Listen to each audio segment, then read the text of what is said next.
Hyvää huomenta kaikille. Mun nimi on Ella Lindroos ja tänään meillä webinaari-aiheena on tiedonhallintamalli 2.0. Ja ennen kuin tuossa päästetään asiantuntija ääneen, niin muutama sana Arterista ja itse webinaarista. Tämä webinaari nauhoitetaan ja nauhoite lähetetään kaikille teille ilmoittautuneille vielä tämän viikon aikana. Eli pääsette palaamaan aiheen pariin sitten vielä jälkikäteen, jos joudutte vaikka lähtemään tästä webinaarista ennen kuin webinaari pääsee loppumaan. Tai sitten sen tallenteen voi myös jakaa omalle kollegalle. Ja kysymyksiä webinaaria aikana meille saa lähetellä. Erityisesti tuonne webinaarin loppuun ollaan varattu sitten aikaa kysymysten läpikäyntiin. Sitten muutamalla sanalla Arterista niille, kenelle me ei olla vielä ihan niin tuttuja. Arter on perustettu vuonna 1998, eli pikkasen vajaa 30 vuotta ollaan toimittu. Ja me uskotaan siihen, että toiminnan dokumentointi ja toiminnan kuvaaminen on se tapa, millä sitten sitä oman organisaation arkea pystyy helpottamaan. Ja se, miten me siinä sitten autetaan, niin me tarjotaan konsultointia ja koulutusta siihen toiminnan kuvaamiseen, eli esimerkiksi laadunhallinnan ja kokonaisarkkitehtuurin puolelta ja sitten toimintajärjestelmien kehittämiseen liittyen. Noiden konsultoinnin ja koulutusten lisäksi meillä on 2 omaa ohjelmistoa, mitä me kehitetään ja myydään. Meillä on ARC-ohjelmisto, jonka avulla pystyy dokumentoimaan ja ylläpitämään organisaation kokonaisarkkitehtuurikuvauksia, ja IMS-ohjelmisto, jonka avulla pystyy rakentamaan sitten oman organisaation tarpeisiin sopivan laadunhallinta- tai toimintajärjestelmän. Meillä itsellämme on ISO 27001 sertifikaatti ja ohjelmistoasiakkaita on pikkasen vajaa 600 yhteensä. Joo, siinä lyhykäisyydessämme. Ja nyt mä siirrän puheenvuoron Jari Saalille, eli meidän yhdelle konsulteista. Ja mä siirryn itse tuonne chatin puolelle seuraamaan keskustelua ja kysymyksiä saa ehdottomasti meille laittaa tulemaan. Niin, ole hyvä, Jari. Kiitos. Huomenta kaikille. Mun nimi on Saali-Jari, vanhempi konsultti Arterilla ja olen matkassa mukana, kun asiakkaat tarvitsee apua. Eli on se sitten ohjelmistoriippumattomasti tai sitten meidän ohjelmistoja käyttäen, niin IMSiä tai ARCia, niin opastan siinä laatuun, ympäristöön, työsuojeluun, turvallisuuteen, tiedonhallintaan, kaiken näköiseen, mitä siellä arjessa tarvii ja mitä siellä sitten aina kulloinkin sitten niin viedään eteenpäin. Tuonne tosiaan kannattaa keskusteluun laittaa kysymyksiä, katsotaan mitä kaikkia niistä ehditään käymään läpi, mutta tänään meillä on niin kuin aiheena tiedonhallintamalli. Ja nyt kun mä lähden menemään asiaa eteenpäin, niin mä laitan varmuuden vuoksi kameran piiloon, ettei ainakaan linja pätki sen takia, mutta niin lähdetään liikenteeseen. Elikkä, mitä käydään tänään läpi? Pääsääntöisesti näitä, eli miksi tiedonhallintamalli on ajankohtainen, ei ole uusi asia, mutta se ei mihinkään häviä tästä maapallosta, eli sitä kannattaa aina viedä eteenpäin. Sitten mä oon tuossa noin asiakkaiden kanssa käynyt näitä asioita läpi. Mä oon ollut alkuun mukana, sitten on ollut, että asiakkaat on vienyt eteenpäin, sitten sen jälkeen mä oon nähnyt niitä tuotoksia, mitä sinne on saatu aikaiseksi, kuunnellut myös niitä asioita, että mitkä on tuntunut sellaiselta, että mitä olisi pitänyt viedä eteenpäin ja mihin on jääty ja niin edelleen. Niitä oppeja, niitä haasteita, mitä nykyisissä tiedonhallintamalleissa ja niissä toteutuksissa on, niin on niistä kerännyt sellaisia aiheita ja tuolla tulee semmoisia väittämiä. Ja nyt kannattaa reflektoida siihen omaan ympäristöön, siihen millaista meillä nyt tänään on se tiedonhallintamalli.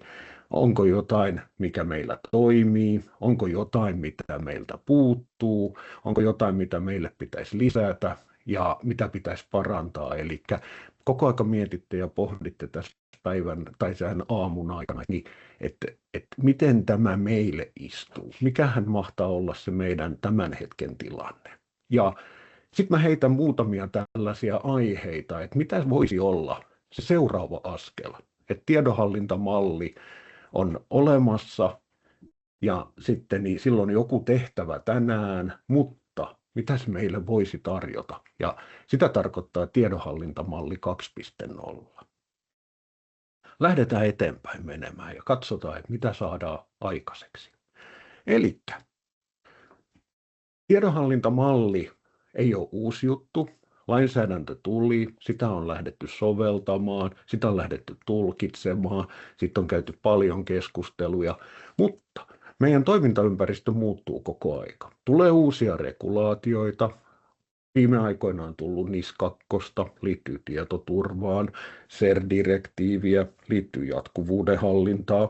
Näitä on viety osaksi kansallista lainsäädäntöä ja sitä kautta täytyy olla vastauksia näihin. Samaten vastuullisuus nousee. Erilaisia muitakin trendejä on. Tällä hetkellä näkee, että omaisuuden hallintaan liittyviä, samaten niin kuin energiaan tai johonkin muuhun hallintaan. Eli semmoisia jatkuvasti tulee meille uusia vaatimuksia. Ne ei saisi meitä yllättää. Meillä pitäisi olla niin kuin mekanismi siihen, että me otetaan sieltä se idea, me viedään sen sinne omaan ympäristöön niin, että se tukee meidän toimintaa. Ei niin, että niistä tulee irrallisia saarekkeisia järjestelmiä. Samaten digitalisaatio lisääntyy. Tietoturvavaatimukset tässä maailmantilanteessa kasvaa, jatkuvuuden hallintaan, häiriösietoisuuteen, resilienssiin liittyviä asioita, niin niitä koko aika pyöritellään, että missä on se oikea taso. Samaten tekoäly puskee joka puolelta vastaan, että miten se vaikuttaa meidän työhön, mihin tietoon se pääsee käsiksi, miten sitä käsitellään, pystyykö jotain automatisoimaan, missä on tekoälyagenttien paikka ja näin edespäin. Nämä on tällä hetkellä myös sellaisia tiedonhallintamallin niin kuin, lisäyksiä, ja samaten liittyy, jos on vaikka tietoturva, ISO 27, niin miten tekoäly näkyy siellä ja näin edespäin. Eli siellä tulee näitä uusia aiheita, aihepiirejä, ja ne pitäisi ottaa osaksi siihen niin kuin nykyiseen malliin. No, myös tieto pitäisi olla osa tätä päätöksentekoa.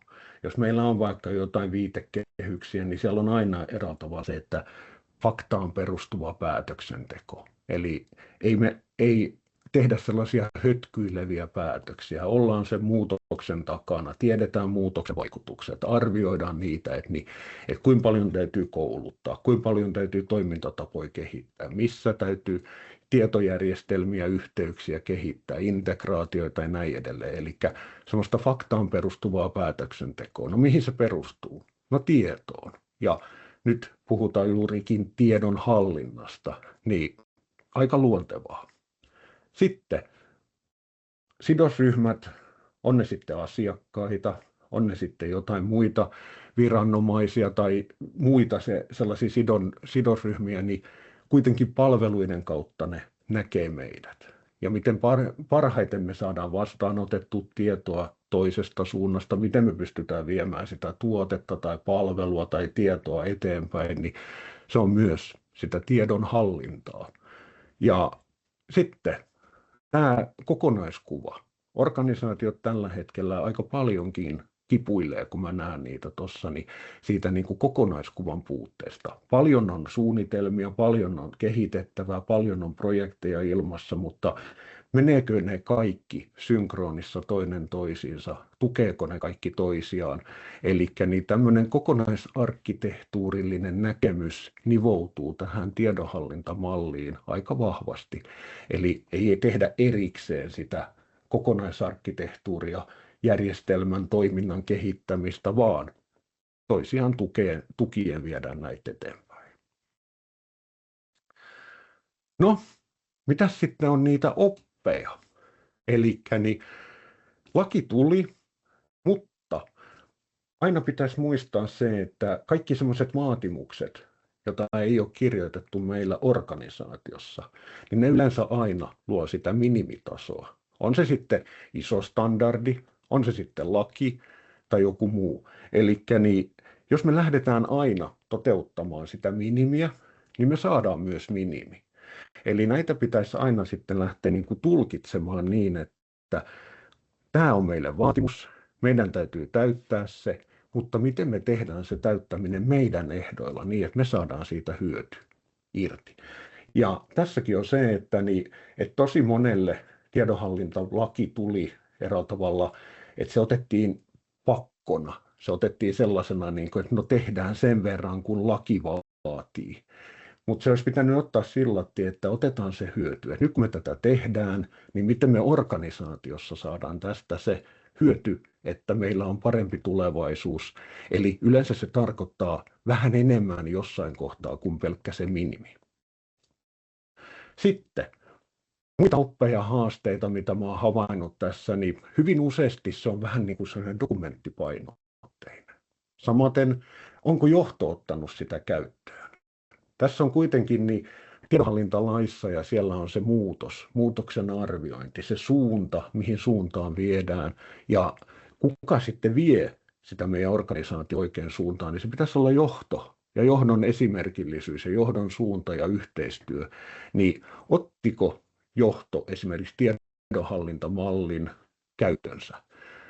Ehkä ei, mutta sitten voi aina miettiä sitä, että tarjottiinko sitä edes johdon käyttöön. Onko sitä esitelty sellaisena niin kuin johdon yhtenä johtamisen välineenä? Ja onko siellä mahdollisuus nähdä niitä asioita, mitä johto päätöksenteossa tarvitsee? Vai jäätiinkö siihen, että dokumentoitiin tietojärjestelmät, dokumentoitiin tietovarannot, aineistot, tietoryhmät ja sitten oli eräällä tavalla se näkökulma liikaa siellä niin kuin sovelluksissa, järjestelmissä ja sitten siinä niin kuin tiedossa ja tiedon niin kuin rakenteissa. Ja unohtui eräällä tavalla se hallinta, tiedon hallinta. No, sitten siellä on myös tällaisia niin kuin mahdollisesti epäselviä vastuita, omistajuuksia, eli ollaan lueteltu asioita vaan luettelemisen vuoksi ja tunnistettu niitä ihan vain sitä varten, että meillä on ote siitä, että no meillä on tuollaisia sovelluksia, tällaisia integraatioita, yhteyksiä vähän sinne tänne, mutta se, että kuka oikeasti omistaa ja mikä on sitten se omistajan rooli, mitä omistaja, miten se kehittää sitten, miten se seuraa, miten reagoi, miten se ottaa eräällä tavalla eri asioista ne omistajuudet itselleen ja vie niitä asioita sitten siellä organisaatiossa eteenpäin organisaation näköisesti. Sitten päästään niihin väitteisiin, että mitä niin kuin meillä on. Eli mä oon kerännyt tänne muutamia tällaisia väitteitä ja nyt voi eräällä tavalla peilata just siihen omaan organisaatioon. Ja sitten mä oon yrittänyt yleensä tähän laittaa myös siihen väitteeseen niin kuin se, että missä kenties tosi monet organisaatiot on nyt, mutta mitä me voitaisiin siitä myös oppia. Ja lähdetään liikkeelle ensimmäisestä väitteestä, eli tiedonhallintamalli ymmärrettiin usein dokumenttipainotteisesti. Eli tosi monessa organisaatiossa lähdettiin siitä, että saadaan jotain tallennettua niin, että meillä on näyttö siitä, että me olemme noudattaneet lain henkeä. Mutta unohdettiin se, että se oli muutoksen arviointin työkalu, johtamisen työkalu, tiedon hallinnan työkalu, eli sitä arjen sujuvuutta sen tiedon kanssa työskentelyssä. Eli lopputulos on nyt sitten se, että meillä on niitä eräällä tavalla raskaita dokumenttikokonaisuuksia, staattisia kuvauksia. Maailma on muuttunut jo tässä lainsäädännön tulon jälkeen niin, että nyt jos katsotaan jotain työnkulkuja, prosessikaavioita, katsotaan jotain tietojärjestelmäkarttoja, projektisalkkuja, millä nimillä sitten niitä onkaan, niin sitten tuntuu siltä, että digipöly on laskeutunut niiden päälle ja on vähän ehkä jäänyt ajasta jälkeen. Pitäisi tehdä jo uusi päivityskierros, ehkä jo olisi pitänyt tehdä useampikin niitä.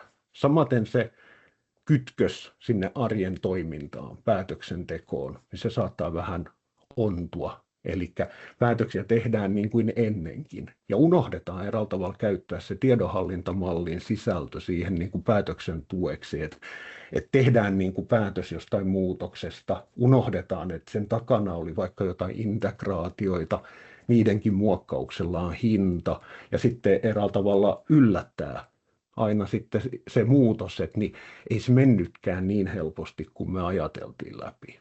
Eli mitä tästä voidaan oppia? Pelkkä kuvaaminen ei sinänsä tuo sitä arvoa. Sen pitää saada sen mallin elämään ja ohjaamaan sitä meidän omaa toimintaa.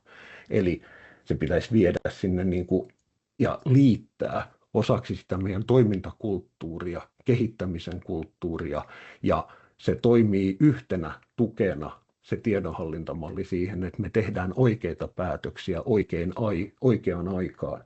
Ja me nähdään niitä, ja voidaan ennakoida niitä muutoksia, että mihin suuntaan se maailma menee, kun tällainen joku uusi vaatimus tulee ja se vaatii meiltä uusia toimintamalleja, kenties uusia järjestelmiä, sitten uutta tiedonsiirtoa.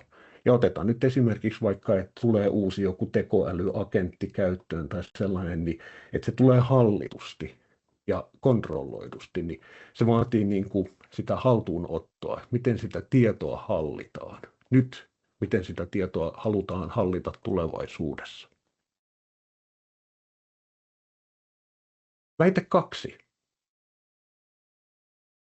Prosessien, tietorakenteiden ja järjestelmien yhteys jäi ohueksi.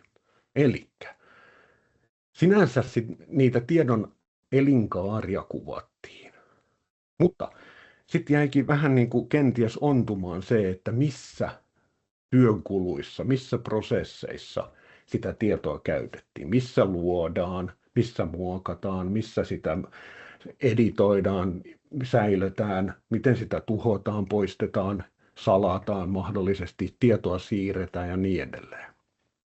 Samaten niin järjestelmiä, joissa sitä tietoa on, niin niitä kirjattiin. Samaten sitä tiedon rakennetta. Puhutaan varantotasosta, aineistotasosta, ryhmätasosta, toiset puhuu vielä rekistereistä, päätietoryhmistä ja niin edelleen. Monia termejä on, mutta sitten se, että mihin me sitä käytetään, mitä me sinne laitetaan, miten ne näkyy ja miten esimerkiksi tietosuoja saadaan siihen tietoon liitettyä, niin saattaa olla, että meni vähän irralliseksi taas, että meillä on sellaisia omia saarekkeita. Järjestelmät on tuolla, varannot, aineistot, tietoryhmät on tuolla, prosessit taas on jossain muualla. Niin sitten semmoinen yhteneväinen kulttuuri siitä, että ne tukee toinen toisiaan, niin se on hataralla pohjalla. Sitten organisaatioilla on nyt sitten semmoisia tilanteita, että siellä on sitä kokonaisarkkitehtuuria ja sitten siellä on erikseen vähän sitä tiedonhallintamallia. Ne elää rinnakkain, mutta niiden pitäisi elää yhteistä elämää. Ne katsoo asiaa vähän eri suunnista, mutta ne on kuitenkin sitä samaa kokonaisuutta. Ja nyt kun ruvetaan sitä meidän toimintajärjestelmää rakentamaan, kehittämään, niin ei ole erillistä tiedonhallintamallia ja sellaista maailmaa. Ja sitten erillistä kokonaisarkkitehtuurimaailmaa, vaan se on se meidän maailma, mitä me pyritään hallitsemaan. Ja vastaus pitäisi olla siihen, että kun se arki sujuu, niin se täyttää sitä tiedonhallintamallin näkökulmaa. Sitten se antaa arkkitehtuuriin, muutokseen, kaikkeen mahdolliseen sitä tukea. Otetaan seuraava väite. Väite numero 3. Vastuut ja omistajuus on jäänyt kenties epäselväksi. Elikkä tiedonhallintalaki, kaikki muutkin vaatimukset yleensä tuo uusia rooleja. Meillä voi olla esimerkiksi, jos tulee tietosuojaa, niin tietosuoja vastaava, tietoturvassa tietoturva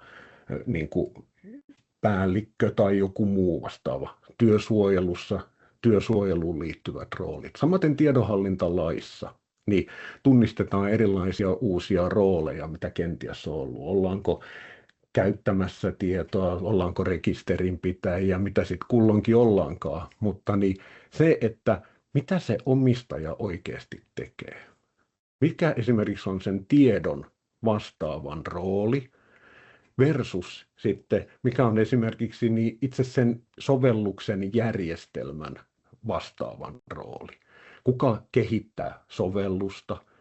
Jos sitä kehitetään, niin kuka katsoo sen tiedon perään, että se tiedon käsittely, hallinta on oikein. Ja sitten kun sinne tulee vielä näitä tietoturva-asioita, tietosuoja-asioita, ja sitten siinä pitäisi vielä olla vastausta siihen, että siihen meidän tiedon hallintaan, missä prosesseissa, missä käytetään, kuka pääsee tietoon, onko tieto eheää, onko se saatavilla silloin, kun sitä tarvitaan ja niin edelleen. Niin siinä on niin kuin monta roolia. Täytyy lyödä päät yhteen ja katsoa sitä koko kokonaisuutta meidän oman organisaation niin kuin hyödyn kannalta. No, se on nyt sitten kenties aiheuttanut sitä, että tietosuoja elää vähän omaa elämää. Sitten taas sitä tiedon rakennetta, niin se elää omaa elämää. Ja mikä sitten on oppi, on se, että niin nyt pitäisi sitten katsoa sitä, että mitä rooleja me tarvitaan, kuka omistaa, mitä se omistajan vastuulle kuuluu, ja sitten niin lähtee niin kuin eräällä tavalla, ei nyt puhtaalta pöydältä, mutta se, että niin selkeyttää sitä roolitusta, omistajuutta, sitä mitä minulta odotetaan, ja mitä sitten organisaatio haluaa, että jossain roolissa on olemassa. Ja sitten kun tähän vielä yhdistetään mahdollisesti se häiriösietoisuus, jatkuvuuden hallinta, niin erottaa myös niitä asioita, että määrätyt roolit, mitä tehdään normaali arjessa, määrätyissä samoissa rooleissa, mitä tehdään sitten, jos on esimerkiksi joku häiriötilanne.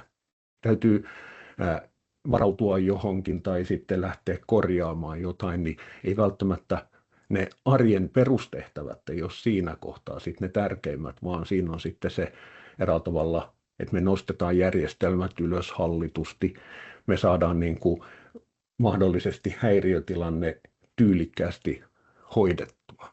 Ja sitten myös se, että jälkipyykki kaikissa tällaisissa häiriöissä, eli kun on jotain tapahtunut, niin miten me siitä sitten jatkossa selvitään, niin kuin, että ohjaako se riskien hallintaa, mitä siellä sitten muuta tapahtuu, että niin se on niin kuin, että se on oma maailmansa sitten, että miten niin kuin siellä saadaan asiat paremmiksi.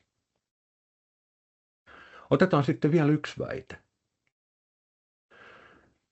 Hyötyjen mittaaminen puuttuu.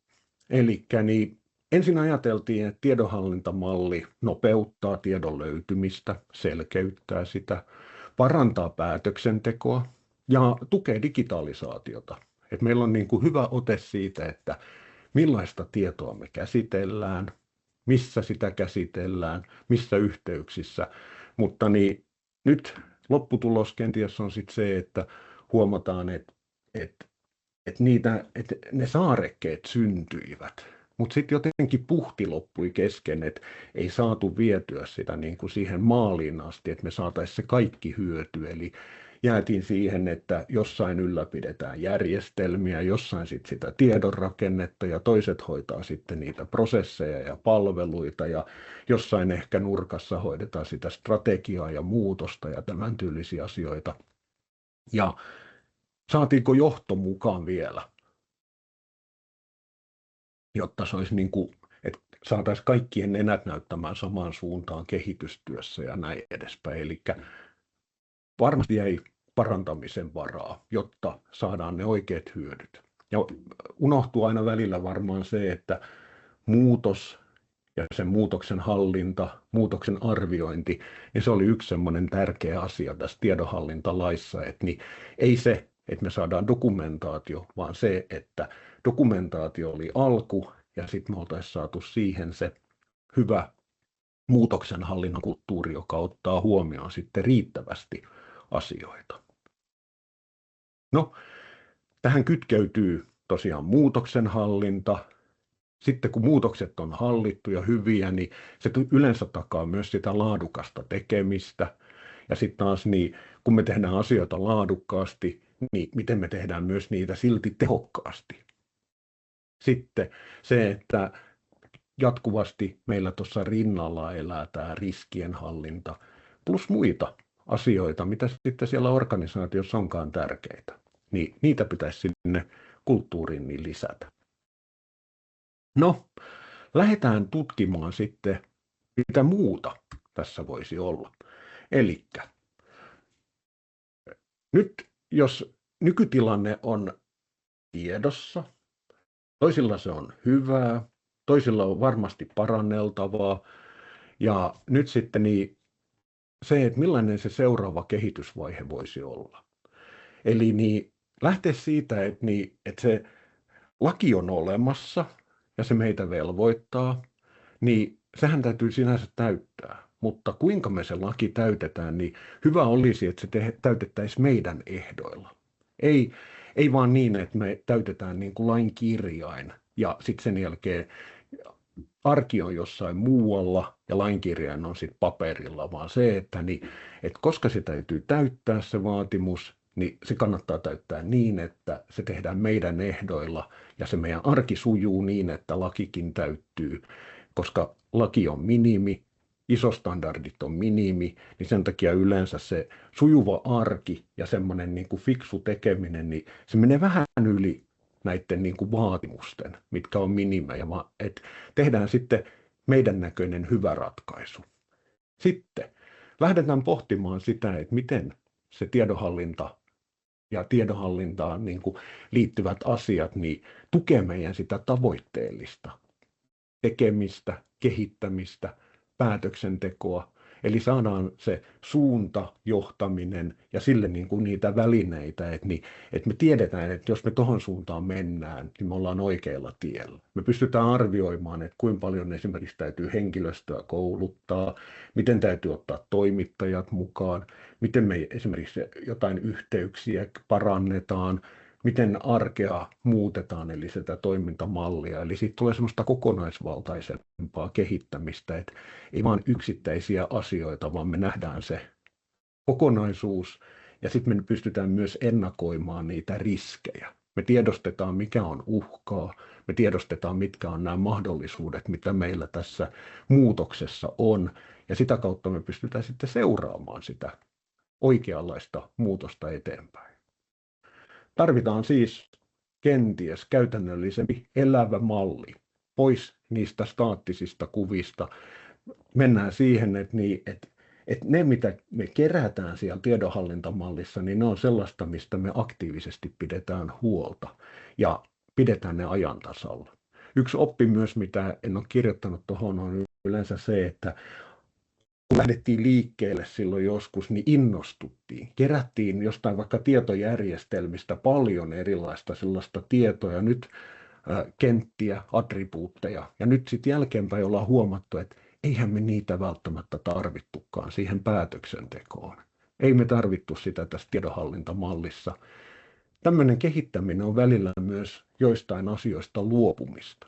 Eli voisi hyvin eräällä tavalla kyseenalaistaa sitä ja vähän niin kuin auditoida sitä omaa tiedonhallintamallia, että ottaa sieltä niin kuin tiedot ja pohtii niitä, että tarvitaanko me tätä oikeasti, onko tämä päätöksenteon tuki, onko tämä sellainen tieto, jota me tarvitaan tässä niin kuin meidän järjestelmässä, ja jos on semmoista epäselvyyttä ja jos näkee siitä vanhasta tiedosta, että ei sitä kyllä ole ylläpidetty, niin sitten semmoinen rohkea keskustelu, että voisiko siitä luopua kokonaan.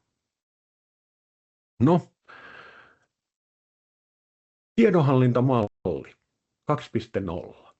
Ei siis ole mikään uusi lakivelvoite, vaan ennemminkin mä näkisin, että se on tämmöinen kypsyysloikka siinä ajattelussa, toteutuksessa, kokonaisuudessa.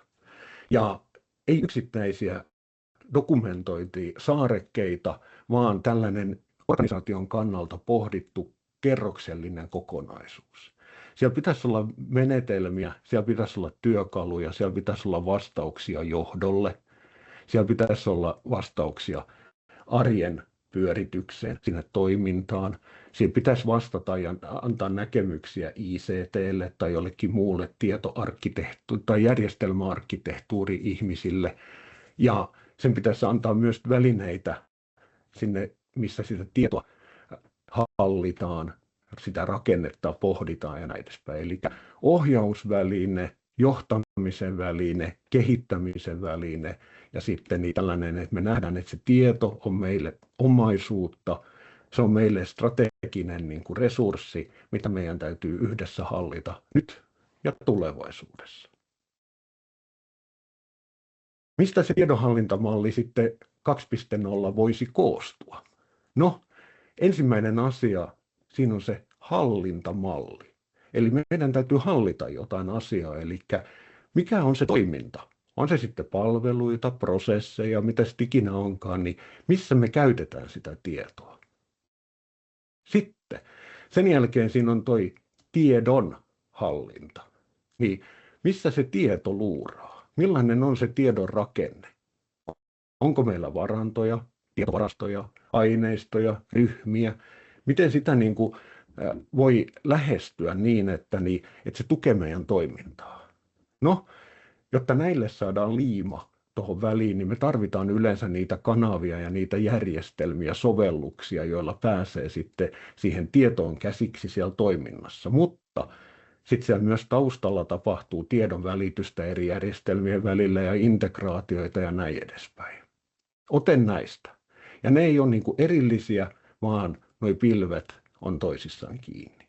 No, tiedonhallintalaki edellyttää meiltä myös turvallisuutta, riskien hallintaa ja kyllä siihen voi ajatella niin jatkuvuuden hallintaa ja niin edelleen. Eli liimataan se tähän arjen tiedon järjestelmien ympärille niin, että meillä on niin kuin näkyvyys siitä, että halutut toiminnat on turvattu, jatkuvuus turvattu, riskit on ymmärretty, ne on hallinnassa, me ymmärretään mikä on jäännösriskit ja näin edespäin. Mikä on se eräällä tavalla suojattava omaisuus, mitä me ollaan niin kuin, toteuttamassa. Sitten tähän liittyy se muutos, eli mihin suuntaan tätä viedään hallitusti eteenpäin. Mikä on organisaation visio, strategia, mahdolliset päämäärät, tavoitteet, mitä hankkeita on menossa, projekteja, miten se vaikuttaa meidän toimintaan, tietorakenteeseen, riskien hallintaan, jatkuvuuteen, järjestelmiin. Tämä ei yksinään vielä pyöri, eli sitten me tarvitaan se johtaminen siihen. Ohjaus, hallinta, määrätietoinen. Toimintajärjestelmästä puhutaan, johtamisjärjestelmästä puhutaan ja tätä kautta meille syntyy sitten ymmärrys niistä eräällä tavalla meidän kyvykkyyksistä, mitä me halutaan hallita. Kyvykkyys ei ole niin kuin yksi semmoinen pieni asia, vaan se kyvykkyys on jotain kokonaisuutta. Ja kun se kyvykkyys pyörii, niin meillä on ne palvelut, mitä me pystytään tuottamaan sinne asiakkaille, mutta se kyvykkyys nivoo yhteen siis mitä me tarjoamme, miten me teemme, missä järjestelmissä me pyöritämme asioita, miten tieto siirtyy, miten tiedosta huolehditaan ja miten jatkuvuus turvataan esimerkiksi ja samaten se turvallinen tiedon käsittely tai tietosuoja ja näin edespäin. Eli se kyvykkyys on tuommoinen niin kuin iso kokonaisuus, joka toimii sateenvarjona tosi monelle asialle. No, lähdetään pureskelemaan näitä vielä pienempiin tuosta, eli hallintamalli. Niin sitten lähdetään niin kuin tuommoisesta toimintatasosta. Sen verran mä vielä menen tuosta takaisinpäin, että niin, jotkut puhuu myös näistä, että on toiminta-arkkitehtuuri, järjestelmäarkkitehtuuri, tietoarkkitehtuuri, turvallisuusarkkitehtuuri, sitten strategia-arkkitehtuuri, eli ne kaikki muodostaa sitten nämä erilaiset arkkitehtuurit, sen meidän tällaisen niin kuin kokonaisarkkitehtuurin. Ja ei ole yhtä oikeaa ratkaisua, että missä on, niin kuin, että kuinka paljon painotetaan eri osa-alueita, mutta se on se organisaation näköinen malli, se kulttuuri, mitä me rakennetaan, niin sieltä se oikea taso sitten löytyy. No äskeiset pilvihattarat mä oon nyt sitten laittanut tähän muutamaan slaidiin, ja jokaisessa on samanlainen rakenne, eli organisaation pitäisi pohtia eri suunnasta, että kenelle tämä on hyödyllinen. Kuka meidän organisaatiossa käyttää tätä? Mitä meidän pitää siellä kuvata tästä aiheesta ja millä tasolla liikutaan? Mikä on se syvyysaste, mitä tarvitaan? Ei liian syvälle, ei liian ylimalkasta, vaan oikean tasoista. Ja sitten pohtii sitä, että kun tämä asia on kunnossa, niin mitä lisäarvoa tämä tuottaa meidän organisaatiolle. Ja nyt esimerkiksi tämä toiminta-arkkitehtuuri, palvelut, prosessit ja näin edespäin, niin siinä on, että missä sitä tietoa ensinnäkin käsitellään ja miten se tieto tukee sitä arjen pyöritystä ja arjen toimintaa. Ketkä sen asiakkaat ovat, eli ketkä käyttää, ketkä hyötyy tästä ja miten sitä ohjataan mahdollisesti, mitä kannattaa kuvata ja tosiaan kuinka syvälle mennään. Ja sitten sanottaa sitä, että kun toimintataso meillä on kunnossa, niin mitä arvoa me siinä tuotetaan. No, mennään seuraavaan tasoon. Eli hallintamalli, niin siinä tulee tämä, että mulle se tarkoittaa sitä, että tämä toiminta edellä, sitä me hallitaan. No, sitten kun siellä on tiedonhallinta, niin sitten otetaan seuraavaksi kerroksi tämä tieto. Sama juttu tässä. Se tiedon rakenteellisuus, niin miten se meillä rakentuu, millaista tietoa meillä on, miten me sitä hallitaan ja samat kysymykset. Kenelle tätä tasoa tarvii rakentaa? Kuka siitä eniten meidän organisaatiossa hyötyy? Mitä me sieltä kuvataan ja kuinka syvälle pitää mennä? Toisille riittää aineistot, varannot, toiset menee niin kuin tietoryhmiin, jotkut menee ihan sinne tiedon murusiin, eli niillä on vaikka varanto, aineisto, ryhmä ja sitten itse asiassa se tieto. Mutta niin, mitä enemmän meillä on tasoja, sen enemmän meillä on myös ylläpidettävää. Eli tämä on myös semmoinen niin kuin tasapaino, että millä syvyysasteella, mikä riittää meille. Ja sitten taas, se pitäisi sanottaa. Kun me tämä tehdään ja rakennetaan, niin millaista lisäarvoa se meidän organisaatiolle tuottaa? Onko meillä parempi ote tietosuojasta? Onko meillä parempi ymmärrys tiedon siirroista ja näin edespäin? Eli sanottaa itselle se, että kun tämä tehdään määrätyllä tavalla, niin miten me siitä hyödytään? Sitten järjestelmätaso. Se oli se liima, joka sen arjen tekemisen ja sitten on tiedon liimaa yhteen. Eli sitä kautta yleensä saa vastauksia, missä sitä tietoa on, miten siihen pääsee käsiksi. Sama kysymys taas. Kuka katsoo järjestelmiä ja teknistä puolta? Mitä sieltä kannattaa kuvata, kuinka syvällisesti ja taas kenelle se tuottaa, minkälaista lisäarvoa. Sitten otetaan vielä pari kerrosta. Eli tämä muutos, strateginen taso, strategia-arkkitehtuuri. Eli ymmärrys siitä, että johto ymmärtää, organisaatio ymmärtää, miksi ja mihin tietoa tarvitaan tänään. Ja mihin päin maailma on menossa, eli muutokseen liittyy aina se tulevaisuus. Kuka käyttää, mitä kannattaa kuvata, jotta strategia on mahdollisimman selkeä ja tämä muutosmatka on mahdollisimman selkeä. Ja millä syvyystasolla ja taas mitä arvoa se tuottaa, että meillä on hyvä ote meidän kehityksestä, muutoksesta, strategisesta suunnasta ja näin edespäin. Sitten viimeinen tämmöinen kortti ja sitten mennään vielä yhteenvetoon vähän ajan päästä. Eli niin, tämä, että miten me ohjataan ja hallitaan tätä kokonaisuutta, eli johtamisen kulttuuri, samat kysymykset. No, jos tämä viedään eteenpäin, niin käytännössä niin se hyöty on se, että se tukee sitä päätöksentekoa, johtamista, kehittämishankkeita, muutoksia, helpottaa vaikutusten arviointia ja parantaa yleensä sitä tiedon laadukkuutta, oikeellisuutta, eheyttä, sitä saatavuutta ja näin edespäin. Eli on selkeää, että mitä missäkin löytyy, kuka sitä käyttää, missä tilanteessa käyttää, niin on paljon helpompi eräällä tavalla sitä arkea pyörittää, kun on langat käsissä. Elikkä nyt sitten tulee tällaisia, alkuun oli väittämiä ja nyt sitten on sellaisia, että mitä niin kuin kannattaa pitää siellä kenties, kun sitä lähtee tiedonhallintamalli 2.0 rakentamaan, niin pitää aina mielessä, että ei sorruta siihen, että me vaan dokumentoidaan asioita ja pidetä sitä semmoisena inventaarioalustana, vaan se, että kuinka me tehdään siitä rakenteellinen, modulaarinen, päätöksenteko tukeva, kehittämistä, riskienhallintaa tukeva, eli tehdään siitä ohjausväline. Eli oppi voisi olla kiteytettynä sellainen, että niin, ei kuvata kaikkea, ei pistetä kaikkea sitä niin kuin dataa ja sitä parametreja, attribuutteja, mitä keksitään, niin se ei ole se juttu, että kuinka paljon me saadaan niin kuin erilaisia attribuutteja sinne, vaan se, että sieltä löytyy ne asiat, joihin me tarvitaan sitä tietoa ja missä me halutaan käyttää sitä mallia hyödyksi. Sitten pohditaan sitä, että miten tämä toimii yhtenä johtamisen ja kehittämisen niin kuin välineenä ja se päätöksenteon tukena.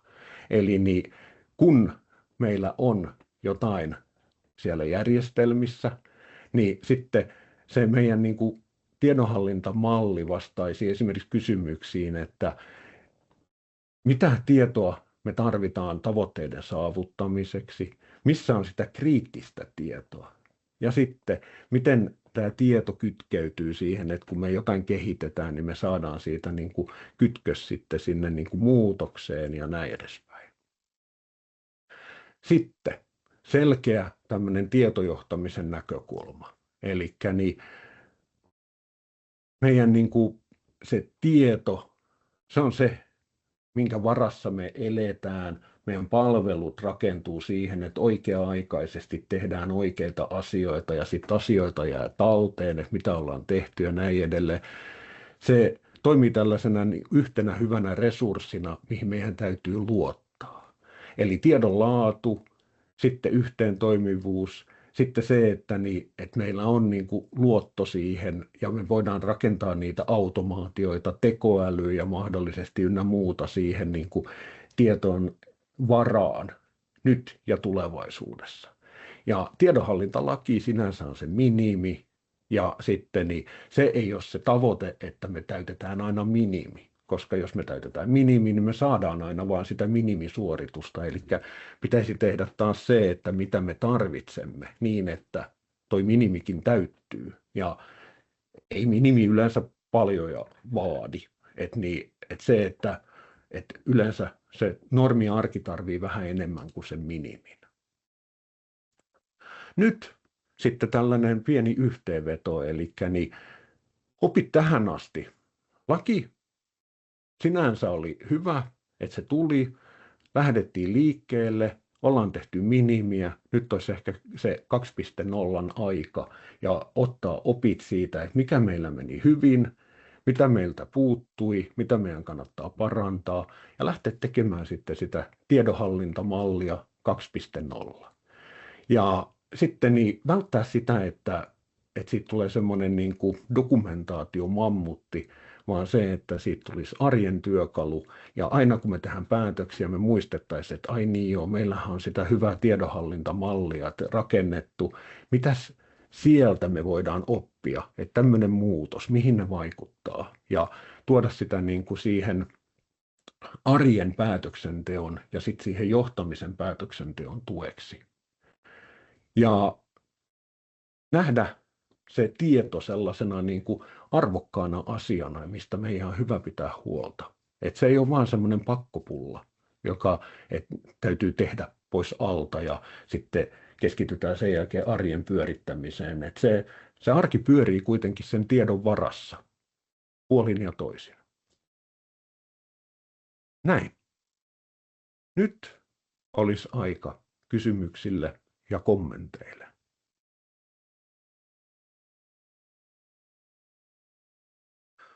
Onko sinne Ella tullut jotain kommentteja keskusteluun?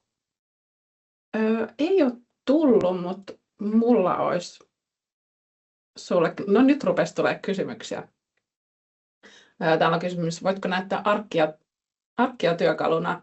Mä laitan tuohon linkin, mistä pääsee tilaamaan demoa ja voidaan olla Päivi sinuun yhteydessä, niin pääset arkkia sitten katsomaan ja tutkailemaan itse lähemmin.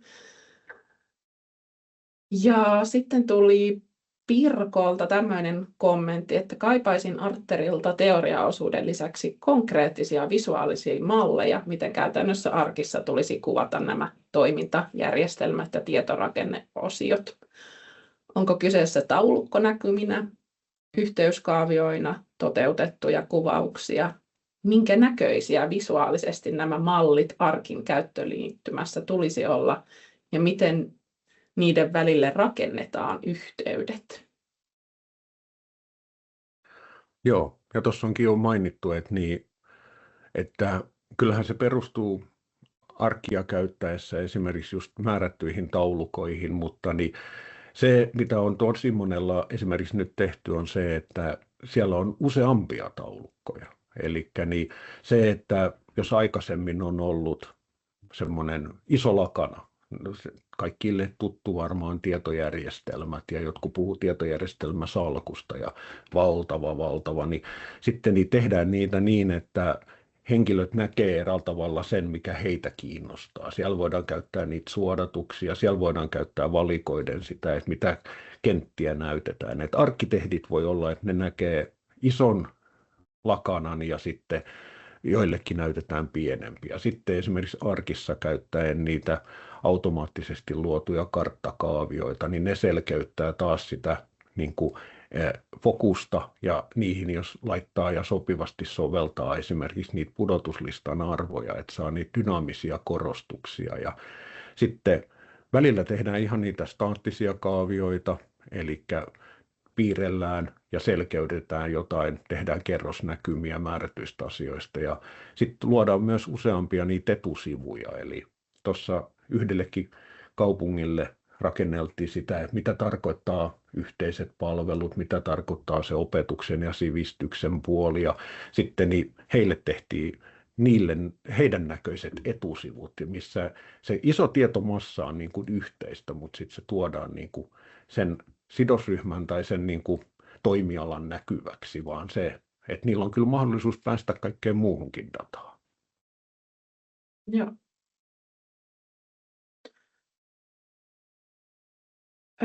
Sitten mä voisin kysyä semmoisen kysymyksen, että sä puhuit tuossa webinaarialussa siitä, että sitä tiedonhallintamallia pitäisi pystyä viemään enemmän osaksi sinne organisaation arkea, niin olisiko sulla antaa esimerkkiä, että miten sen tiedonhallintamalliin, sinne dokumentoidun tiedon, miten sitä pystyy viemään sinne niin kuin esimerkiksi kehittämisen puolelle tai sitten sinne johtamisen työpöydälle? Niin.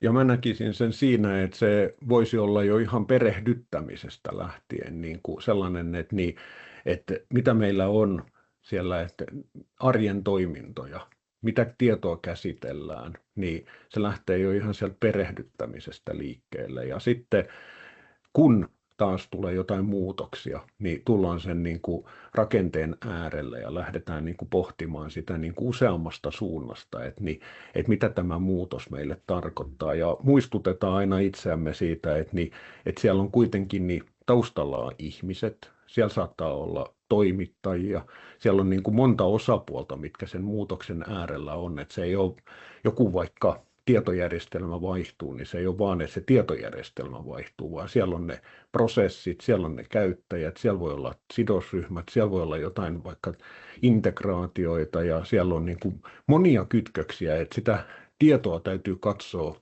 tai sitä muutosta täytyy katsoa useammasta suunnasta.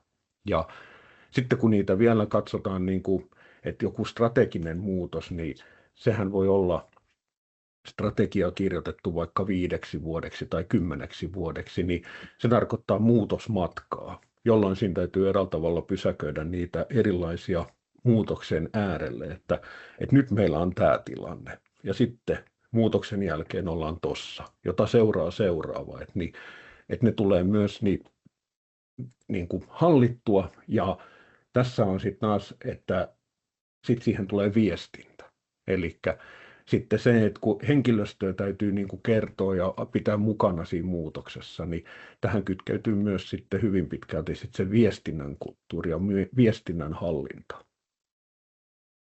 Ja miten se sitten hoituu, niin että eräällä tavalla sehän on tosi monella sellainen ongelma, että muutoksia halutaan, mutta sitten kun se viestintä ei ole onnistunut välttämättä, niin sitten siinä tulee sellaisia tilanteita, että ihmiset ajattelee, että nyt kun tulee muutos, niin tämä joku minua vaikuttava asia tulee niin kuin heti.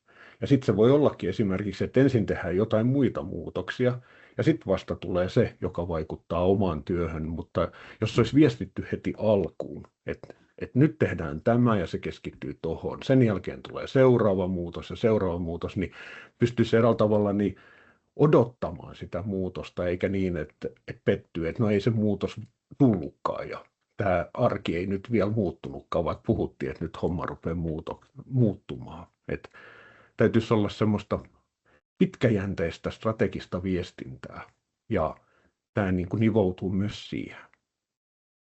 Joo, hyvä. Tässä olisi vielä muutama minuutti aikaa, niin jos kysymyksiä vielä tulee, niin niitä ehditään käydä läpi, mutta mä voisin vaikka tässä kohtaa vielä kertoa, että minkälaista apua meiltä sitten saa. Eli meiltä saa koulutusta ja konsultointia tiedonhallintamalliin ja sen kuvaamiseen liittyen. Meiltä löytyy ARC-ohjelmisto, minkä avulla sitten sen tiedonhallintamallin pystyy rakentamaan ja ylläpitämään. Ja jos siellä linjoilla on olemassa olevia asiakkaita, eli heitä, kenellä on jo ARC tai IMS-ohjelmisto käytössä, niin muistutuksena, jos teillä on Gold- tai Platinum-palvelutaso käytössä, niin tehdään siihen pakettiin kuuluu asiakasvastaavien tapaamiset ja tilanneanalyysi kerran vuodessa, mikä tarkoittaa sitä, että tätä tiedonhallintamallia voi sitten nostaa esimerkiksi näissä kohdissa sitten esille. Ja sitten vielä meidän maksuton materiaalipankki, eli meidän nettisivuilta löytyy laaja materiaalipankki, minne ollaan sitten koottu tiedonhallintamallistakin paljon sisältöjä sinne yhteen ja samaan paikkaan.